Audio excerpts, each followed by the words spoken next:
Porterhouse steak is an American classic, originally served to weary travellers across the US in taverns or pubs with a porter or a dark ale. These are 175 grams, a good sized steak to satisfy even the meanest of hungers.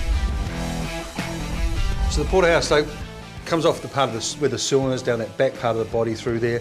And the Fern farms, what they've done is they've taken off the little tail piece that normally sits in here, which is a lesser quality cut. So while you could marinate the Porterhouse steak, you don't really need to. It's a lovely, good quality piece of meat that's got lots of flavour. What I'm going to do is just rub a little bit of olive oil across the top of each steak. Heavy base pan, lovely and hot, excruciatingly hot is how you want this pan. And once again we have that lovely searing noise, that sizzling noise coming through. That tells us the steaks in the pans are starting to talk to each other. Good things are going to start happening here soon. You'll note I didn't season that just yet. We're going to season that after we turn it. Now I'm going to serve this steak with some roasted tomatoes. So I put the tomatoes into the oven beforehand, just a nice little bit of acidity to go against the richness of the steak. The other thing that we have on the back of the Porterhouse steak is we have that lovely ribbon of fat that comes through here. You can always cook that steak with that fat on. If you don't like it, cut it off afterwards. But while it's in there, it's adding so much flavour into that pan. So a couple of things when you're cooking steaks in the frying pan like this. Number one, only turn the steaks once. You don't want to be cooking, flipping it over and flipping it over and flipping it over. The steak doesn't cook in thin air, it cooks in the pan. Don't move them too soon. If you're going to turn the steak over, you're not sure what the colour's looking like, just leave it. If it's stuck to the pan, leave it alone. It will eventually fry up. Right? And we'll just turn it over that once and get that lovely, and that's that golden brown colour we're looking for. So Porterhouse is a steak that I cook only to medium rare as well. So 3 to 4 minutes on each side will get you that. So how do we tell when the steaks are done? It's the question we get asked as chefs most often.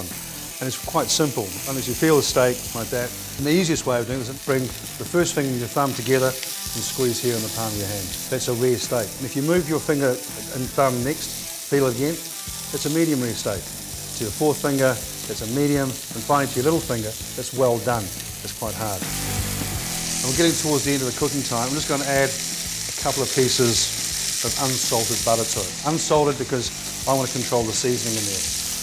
And then just as those juices are forming, just bathe the tops of the steaks, because this is going to form part of our sauce. And that just helps keep the top of the steaks lovely and moist.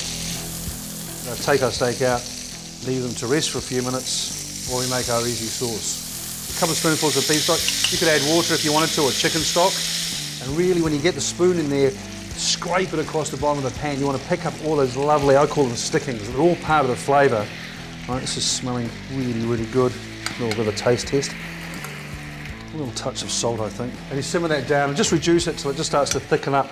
I'm starting to salivate, it's smelling so good. And we'll just cut a nice piece down through there across the grain. Look at that. Right, little sneaky piece off the back of this for myself, actually. It's sensational. I'll put that on a plate. Okay, so I've chosen to serve my Porterhouse steak, one with the fat cap still on the back there. After all, fat is flavour, right? And those roasted tomatoes that I did earlier on. A spoon over some of the pan juice over the top of the steaks. At the end, you've got a big, hearty, thick, succulent, juicy steak.